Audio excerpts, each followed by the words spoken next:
around you, there's no one in view. But you hear mysterious feet at night, then the Munsters are following you. If you should meet this strange family, just forget what some people have said. The Munsters may shake your hand clammily, but they're not necessarily dead. Behind their house you mustn't be afraid to see a figure digging with a spade. Perhaps someone didn't quite make the grade. With the Munsters, with the Munsters. If when you're sleeping you dream a lot, ghoulish nightmares parade through your head, and then you wake up and scream a lot, oh, the Munsters are under your bed.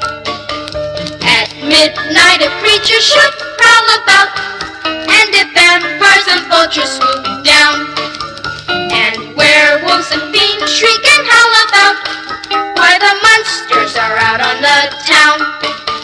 One night I did peek through their window screen. My hair turned white at such a crazy scene, because every evening is Halloween at the Munsters, at the Munsters.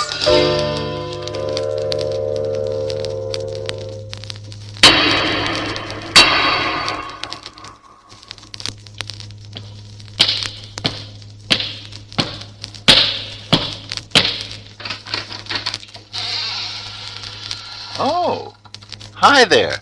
How do you do? I'm your new neighbor, Herman Munster. So very nice of you to call. Down, Spot, down. Spot. Down, boy. Scat. Spotty gets so excited when we have company. Won't you come in? Ah, fine. Like that. I mean, haven't you ever seen a person with green skin before? Or did I bolt my head on crooked this morning? Oh, I bet you're always nervous when you meet new people. Well, that's very understandable. But you know, shyness can be carried too far. Now, you take our mailman. When I think of how shy he is, I positively shudder. Instead of coming to our front door with the mail, he just throws it over the fence and runs. So untidy. But I guess I shouldn't complain. You know, it takes all kinds of people to make a world. Some folks like sweets and honey, and weather bright and sunny. Well, it takes all kinds of people to make a world. It's kooky and it's zany, not to like it when it's rainy. But it takes all kinds of people to make a world. I only go out walking when it's dark as pitch, the kind of night that's oh so right for man or witch. It's positively eerie when folks are bright and cheery. Well, it takes all kinds of people to make a world.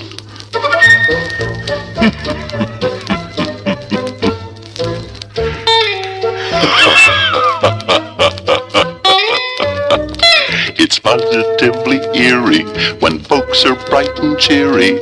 Well, it takes all kinds of people, yes, very funny people. It takes all kinds of people to make a world.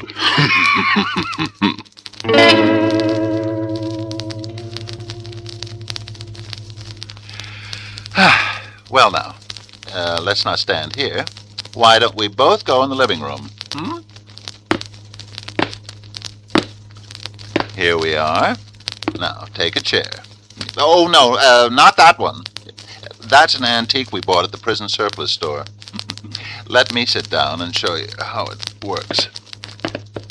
Now, my arms go here, and my legs here. There now, I'm all strapped in. Now, to turn it on, you just pull that switch. Right there. Here we go. Ready? Pull. That feels good.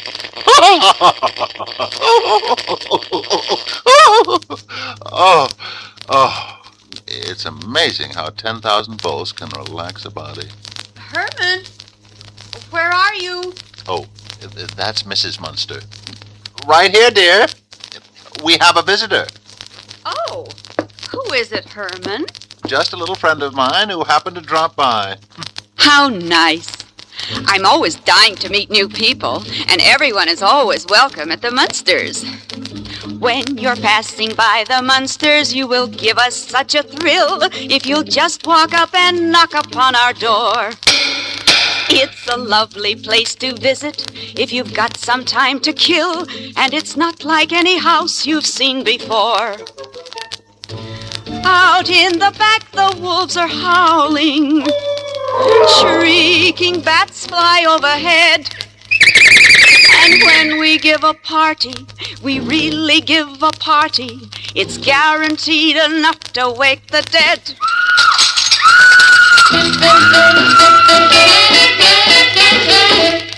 Don't wait to be invited. Step right up and give a knock. Oh, so lightly and politely on our door. We'll be happy and delighted if we hear your gentle knock. Oh, so lightly and politely on our door. Oh, so lightly and politely on our door. Come in.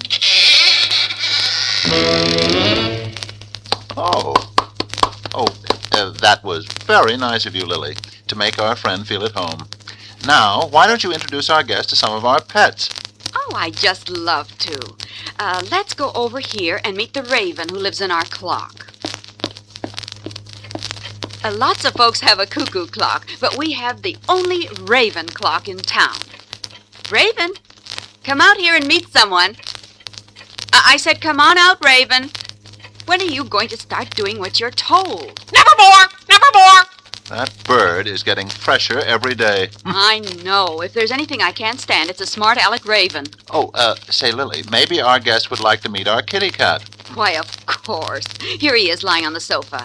Just listen to him purr. If you rub his ears, he'll meow for you. Go ahead. Don't be afraid. There, wasn't that cute? You're a nice little kitty, aren't you? Kitty likes visitors. Maybe the next time you come over, you can bring a friend. And if you can't find a friend, we'll help you dig one up. Speaking of digging, Herman, our guest hasn't met Grandpa yet.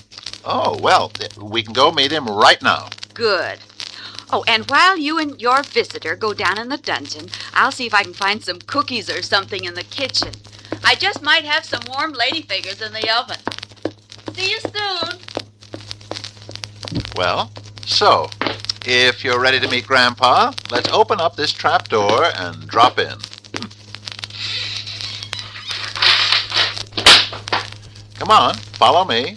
Right down these stone steps. Be careful, they might be slippery. Grandpa always keeps it comfortably damp down here. Grandpa? Grandpa?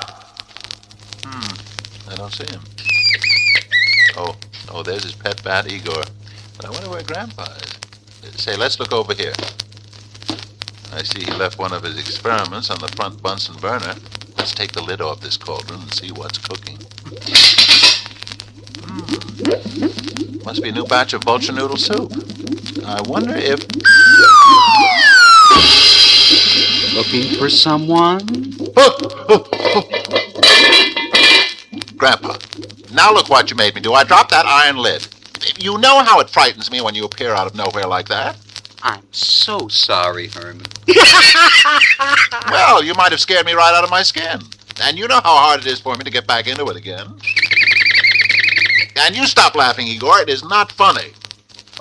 Who's your friend, Herman? Oh, this? This is someone who dropped in to see us. How do you do? And welcome to Grandpa's little playroom. You can usually find me hanging around down here. Yes, Igor, yes, I know. You and I hang around together.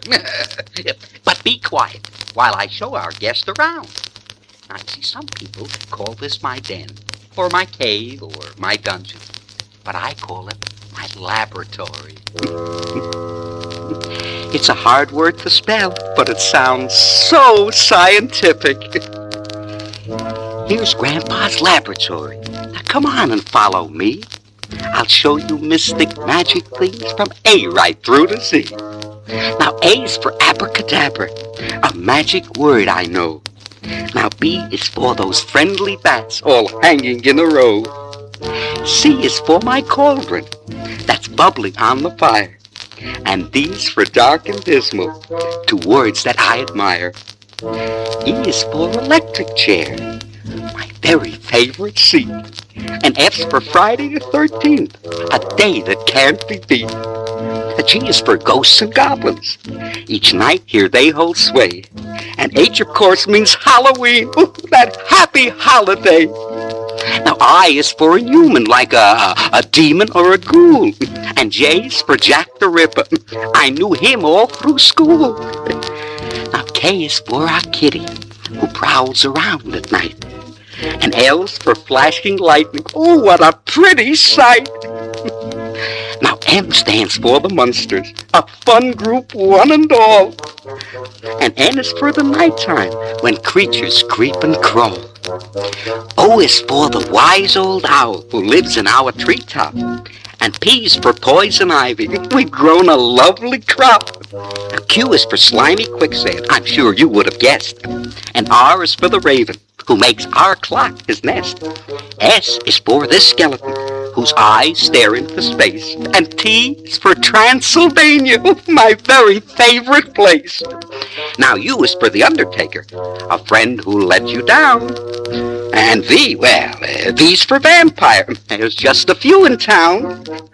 Now W's for witchcraft, at which I'm quite a pro. And X marks the spot. That's Eddie's pet, you know. Now Y is for our yard out back, which I really dig the most. And Z, it stands for zombie. That's for his cousin to a ghost. Now that completes our dungeon tour. I'm glad you came along. Oh, we've covered the whole alphabet in Grandpa's little song. Oh, but Grandpa's rather sleepy from working in the lab. So if you'll please excuse me, I think I'll hit the slab.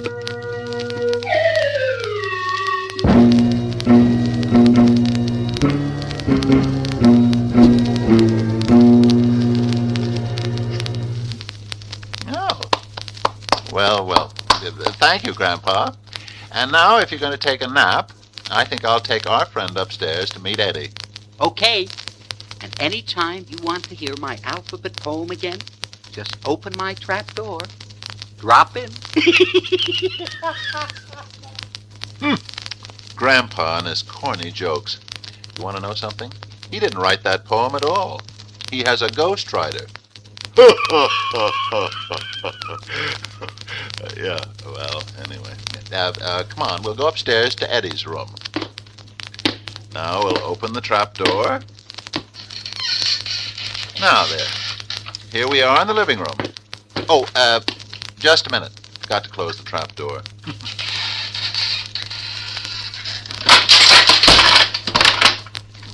Darn.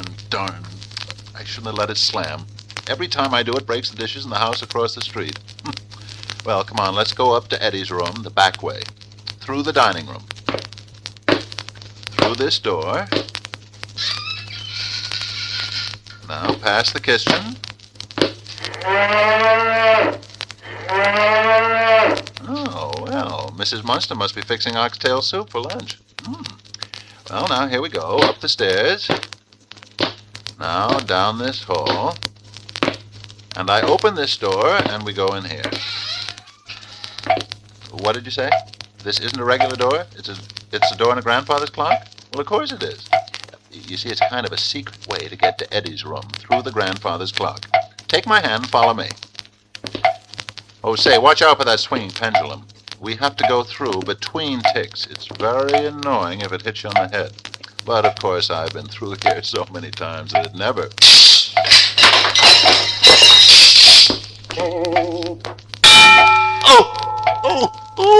Oh, that smarts. Oh, well, come on, let's hurry through the secret panel in the back. Ooh. Well, here we are in Eddie's room. Eddie? Eddie? Son, where are you? Here I am, Pop. I'm doing my homework. Oh, yes. Well, Eddie, come right down off that chandelier and meet this new friend of mine. Okay, I'll be right down. Hi. I'm real glad to meet you, even if your ears don't come to a point. Eddie, that's very rude of you to comment on our visitor's ears. Now, you apologize this instant and say you're sorry. Okay, I'm very sorry that you don't have pointed ears. That's better. I'm really sorry for anyone who doesn't have pointed ears and nice sharp fangs, because I've had them all my life, and I have more fun than any kid I know. I'd hate to look like every other child looks and have the kind of face most folks admire.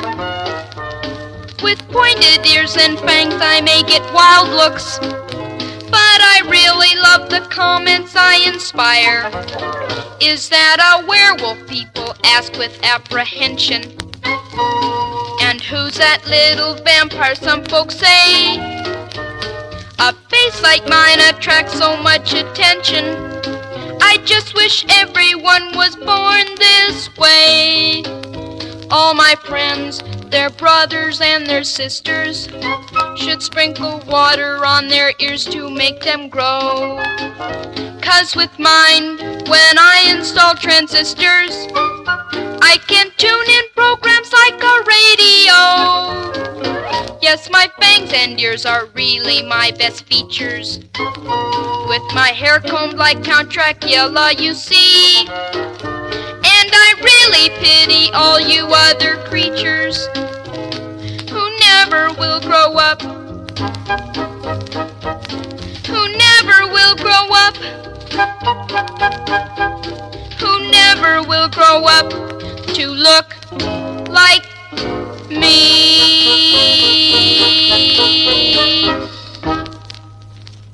Well, now, thank you very much, Eddie. I'm sure our friend appreciates the beautiful Munster philosophy in that little song.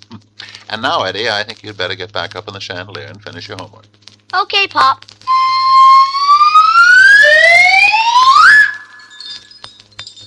Goodbye. Goodbye, son. And now, come with me. Oh, no, not that way. We are not going through the grandfather clock again. My head still smarts. I'll just push open this secret panel here in the wall. Now, let's see now, which panel is it that opens? I always have to rap on the wall. When you hear the hollow sound, you know that is the secret panel. Here, this must be the one. Now, to open it, I just push with my hand and... Oops-a-daisy, wrong panel. Well, we might as well go through here anyway. It leads to the hall. Just take my hand and follow me. They certainly don't build walls the way they used to. Well, here we are in the hall. We'll just go downstairs and... Oh, you hear that? Listen. That's my niece Marilyn humming to herself in her room. The poor girl is so unattractive with her big blue eyes and blonde hair and her peaches and cream complexion that she's ashamed to go out and be seen. And you know I don't blame her. Let's open her door and see what the unfortunate girl is singing to herself. Be very quiet. Shh, shh, shh.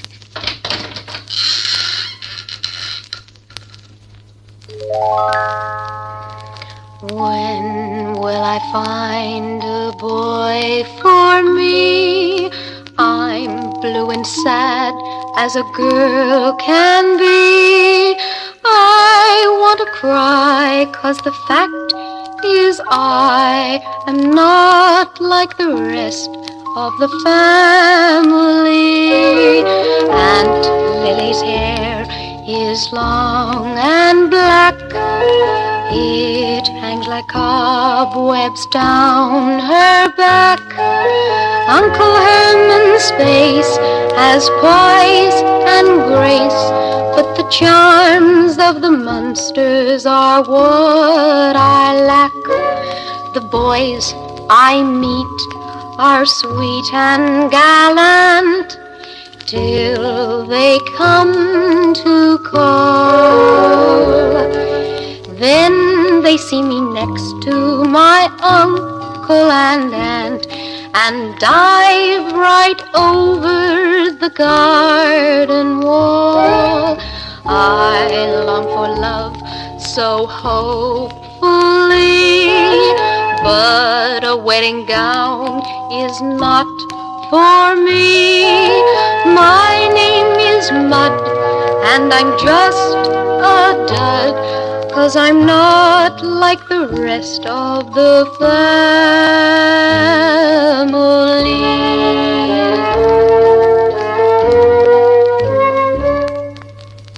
Well, no, goodness, no. Let's close the door.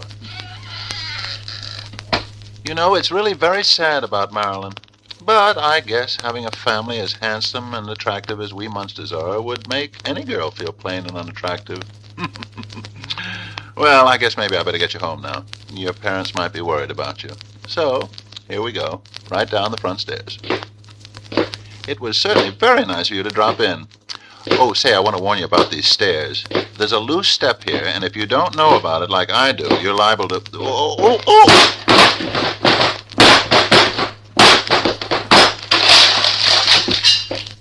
Herman, I was wondering if you... Oh, Herman, get up off the floor. You are always such a show-off when we have company. Well, I'm sorry, Lily. Well, our guest has seen the whole house and is ready to go home now. Oh, fine. I hope you enjoyed your visit to the Munsters, and please come again soon. Very soon. Let me open the door for you. Now, don't forget, anytime you're passing by, we'd love to have you drop in. Just use this big door knocker, like this. When you're passing by the Munsters, you will give us such a thrill if you'll just walk up and knock upon our door. It's a lovely place to visit if you've got some time to kill, and it's not like any house you've seen before. Out in back, the wolves are howling. Shrieking bats fly overhead. And when we give a party, We really give a party. it's guaranteed enough to wake the dead.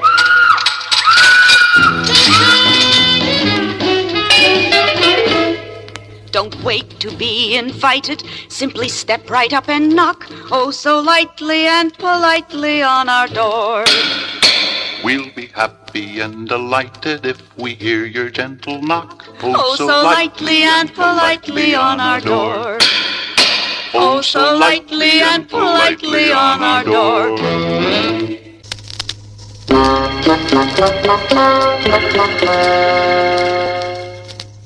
Hi there. This is Herman Munster. Now, I guess all of you have your favorite Munster story, but I thought you might like to hear mine. Well, it began one day when little Eddie came home from school very excited because all the other kids kept bragging about the camping trips their parents took them on. Well, Lily, Grandpa, and I agreed that a camping trip would be fun, and I thought it would be a great idea for the Munsters to go out and meet nature face to face. Our niece Marilyn had to stay home and study for exams, but the next morning Eddie and Grandpa and Lily and I loaded our car with tents and fishing poles and camping equipment, and even some snowshoes and water skis. Grandpa, of course, insisted on taking his electric chair along. It was really a nuisance, but Grandpa gets such a charge out of it. Anyway, we drove out of town and hit the highway for Shadow Pine Lake, a beautiful spot in the National Forest. When we stopped at the park entrance to get our camping permit, the two rangers there must not have been feeling very well because when we gave them the money for the permit, they looked positively green. But they let us through anyway, and we found a beautiful campsite at the edge of Shadow Pine Lake. While I was pitching the tent, Grandpa complained about me pounding the stakes. Can you imagine? He said it gave him heartburn. But I finally got the tent pitched, and sure enough, Lily complained that I had put it in the wrong spot. She wanted it in the shade of a nearby tree. So the only thing I could do was to move it. I tell you, those giant redwood trees are rather heavy. But I finally moved this one to a spot that suited Lily, and we settled down for a nice weekend of camping. Eddie, of course, right away wanted to catch some fish, so I showed him how to cast the line from the shore. And you know, it was really great fishing, because in a minute I reeled in this beautiful cooked fish that looked as though it had just come out of the frying pan. And the next time I cast a line, I reeled in a very tasty barbecued chicken. And I told Lily and Grandpa this was the greatest fishing spot I'd ever seen. Well, that night, after Eddie had gone to bed and closed the lid on his sleeping bag, Grandpa, Lily, and I sat around the campfire telling stories. And while we were sitting there, we heard some wolves howling in the woods, and Grandpa got very homesick for the old country. In fact, when we went to bed, he insisted on staying up a little while longer to listen to the call of the wild. And you know something? Next morning, when we looked for Grandpa, he was missing, and his sleeping bag hadn't even been slept in. As we were trying to figure out what to do, Eddie turned on his portable radio, and the news reports said that the forest rangers had captured a full-grown wolf during the night. Well, what made it so unusual was that the wolf was a rare species that only lived in the wilds of Transylvania. Well, you could see what had happened. Sure. Grandpa couldn't resist the call of the wild, and in the night he must have turned himself into a wolf to join his friends in the woods. The radio said the wolf was being held at the ranger headquarters. But when Lily went there, she had a great deal of trouble. She told the man that she'd come to claim the wolf, and he said, "Do you mean it's your wolf?" And Lily said, "No, it's my father." Well, for some reason or other, the forest ranger thought this was rather strange, but he did agree to let Lily go out back and look at the wolf they'd captured during the night. When Lily saw Grandpa standing in that cage on all fours, she was really angry. And especially angry when she found out that the forest rangers would not let her take Grandpa home with her. They said this particular wolf was in the care of the park department and was being shipped to the New York Zoo the next day. Now, when Lily came back to the camp and told me this story, I realized it was time for me to spring into action. So, that night I sneaked back to park headquarters and found Grandpa's cage. There he was, sitting there and scratching the back of his neck with his hind leg, just as though nothing had happened. Well, I was so angry, I picked up Grandpa by the scruff of the neck and carried him back to camp. And you know what? It turned out that Grandpa had forgotten how to change himself back into a person. So, when we finally got home to Mockingbird Lane, I gave the wolf a drink from a mixture in Grandpa's lab. It was a magic mixture. It was supposed to de-wolf him. Well, Grandpa lapped it up, but you know, nothing happened. He kept right on being a wolf. While we were wondering what to do, a stray cat ran past the window and Grandpa chased it across the front yard. That's when the de-wolfing potion took effect. And all of a sudden, there was Grandpa, his old self, running across the lawn on all fours. And you know something? He didn't remember a thing that happened, and when he asked what happened, Lily and Eddie and I decided we just didn't have the heart to tell him. Oh, say, by the way, I hope if he ever asks you, you won't tell him either. You see, he might think it was so much fun he'd want to do it all over again.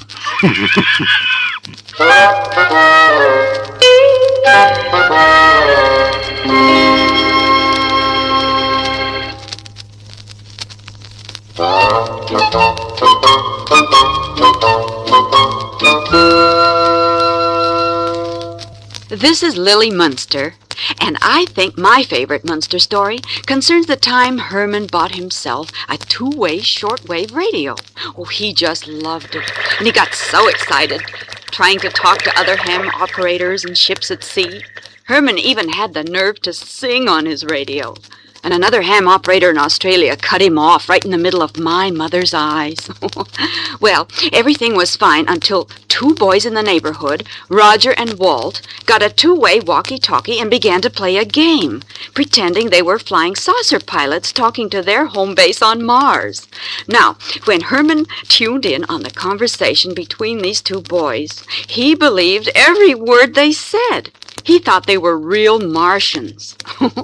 Herman cut in, telling them that he was talking from planet Earth. Of course, the spacemen, Roger and Walt, thought Herman was some other boy with a walkie-talkie joining in the game.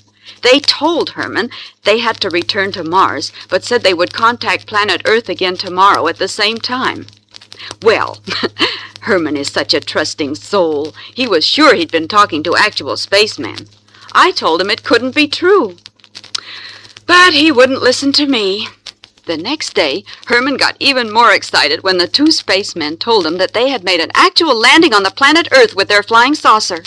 Herman wanted to contact the Air Force immediately and report an unidentified flying object, but Grandpa said they'd have to have some real evidence first.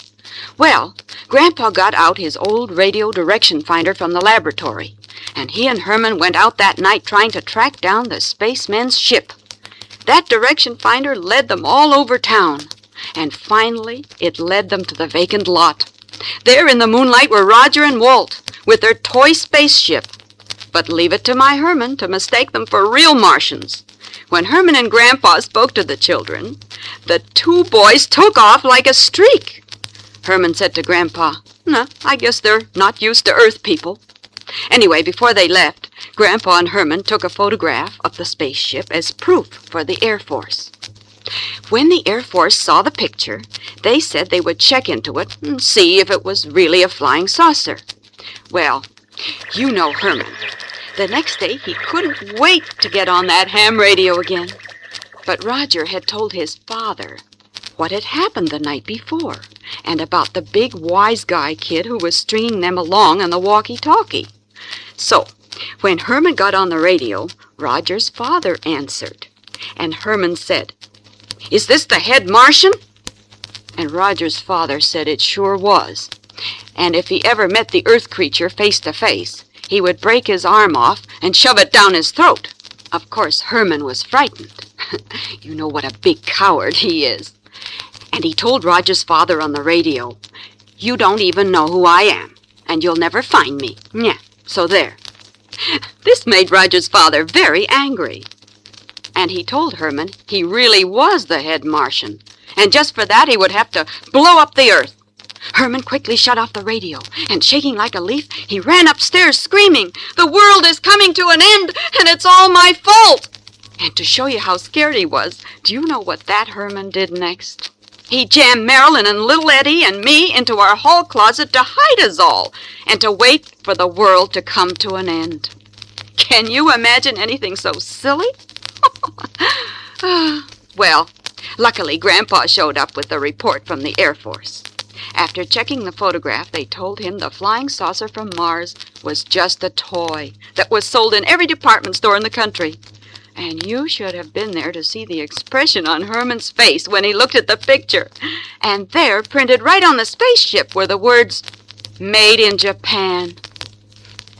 I tell you, after this, the only things I'm going to let Herman listen to on the radio are the weather reports.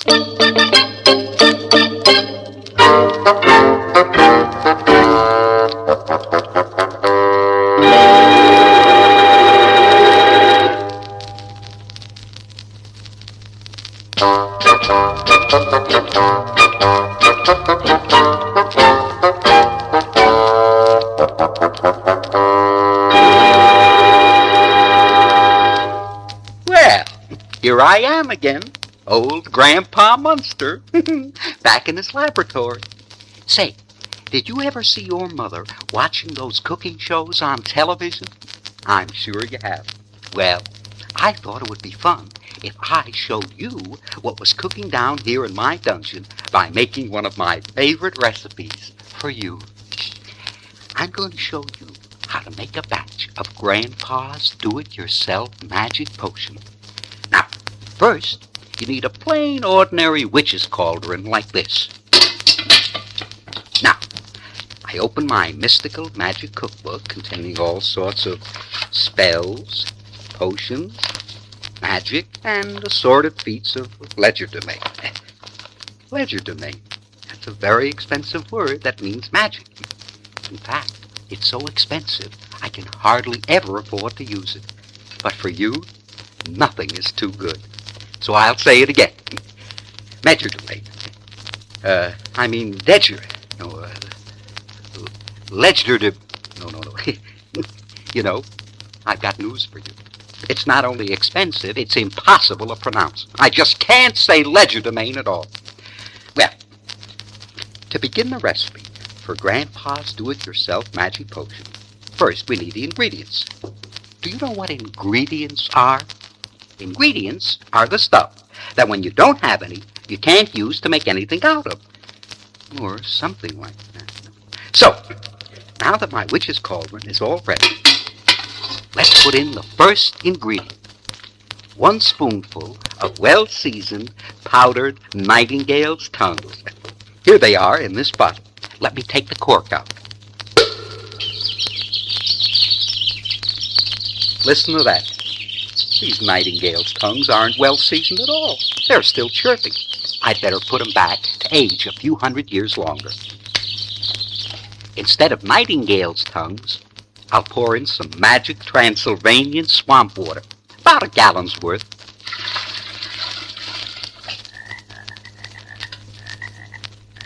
Say, that's fresh from the swamp, all right.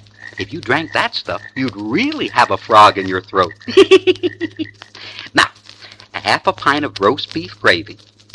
Well, I mean, if we're going to make a magic potion, there's no law against making it taste good. You know, I had to go out in the woods and catch 4 full-grown wild roast beefs to get that little bit of gravy. Well, now, let's see. The next ingredient.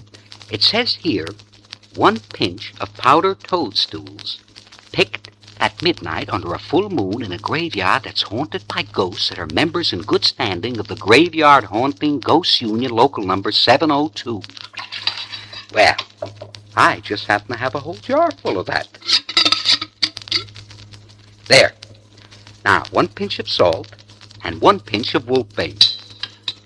Oh! Wow! Oops. Sorry. I guess I pinched a wolfbane too hard.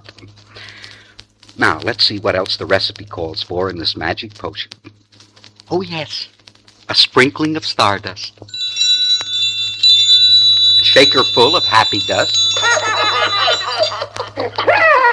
Oh, that dust is not just happy. It's hilarious. Now, some powdered unicorn horn. You know, it's very hard to get unicorn horn. Oh, it's easy to get candy corn or a rosebush thorn, but it's very hard to get unicorn horn. Now, let's see. Oh, yes, a pillow full of chicken feathers. A reverse gear out of an Essex. I'll drop that in. 3 drops of a woman's tears. And the final ingredient, a gallon of water from Niagara Falls.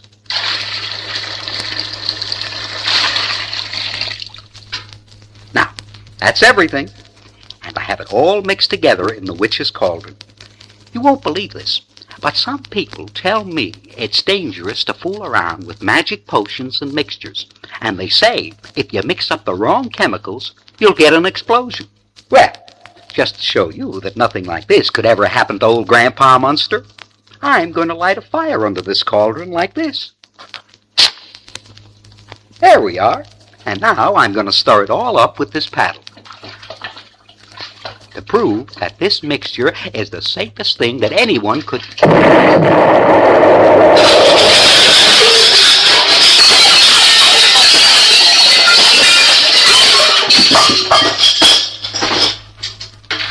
Well, so much for Grandpa's do-it-yourself magic potion.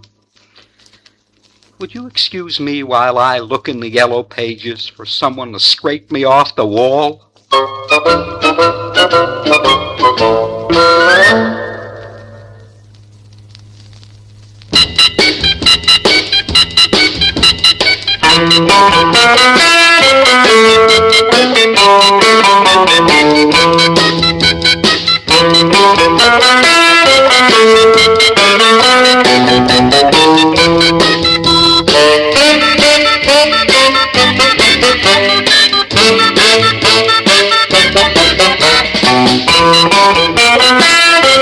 Thank you.